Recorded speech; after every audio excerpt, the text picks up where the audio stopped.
వరదల సందర్భంలో ప్రధానంగా చూసుకోవాల్సినటువంటిది ట్రాఫిక్ జాములు లేకుండా చూసుకోవాలి. మెయిన్ సమస్య ఏమైపోతుందంటే ఎక్కడికక్కడ నిలబడిపోయింది. అదే సందర్భంలో ఎక్కడికి వెళ్ళాలో తెలియనటువంటి పరిస్థితి వచ్చినటువంటి వాళ్ళది. ఇప్పుడు ఈ లోపల ఉన్నటువంటి కాలనీలో ఉన్నటువంటి వాళ్ళు పై ఫ్లోర్లోకి వెళ్తున్నారు, లేదా ఇక్కడి నుంచి కాకపోతే ఎక్కడికి వెళ్ళాలి అన్నది తెలియదు. సాధారణంగా ఈ వరద ప్రభావిత ప్రాంతాల వాళ్ళకి తెలుసు, కానీ ఈ ప్రాంతాలు మొట్టమొదటిసారి జరుగుతూ ఉండేటప్పటికి ఇప్పుడు పెద్ద సమస్య అయి కూర్చుంది. ఎక్కడికి వెళ్ళాలి అన్నది తెలియకపోవడం. రెండవది ఏంటంటే వాళ్ళకి ఆహారం లేదు, మంచినీళ్ళు లేవు.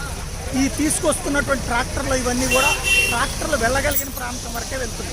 ట్రాక్టర్లు వెళ్ళలేనటువంటి ప్రాంతం దగ్గర ఉన్నటువంటి వాళ్ళు, అంటే అకస్మాత్తుగా వచ్చినటువంటి వరదతో ఎక్కడికక్కడ నిలబడిపోయినటువంటి వాళ్ళ పరిస్థితి అలాగే ఉండిపోయింది. దీనికి సంబంధించినటువంటి పరిష్కారం ప్రభుత్వం పెద్ద ఎత్తున బోట్లు ఏర్పాటు చేయాల్సి ఉంది. ఆ బోట్ల ద్వారా మంచినీళ్లు, ఆహారం అన్నటువంటిది లోపల ఉన్నటువంటి వాళ్ళకి అందించాల్సి ఉంది.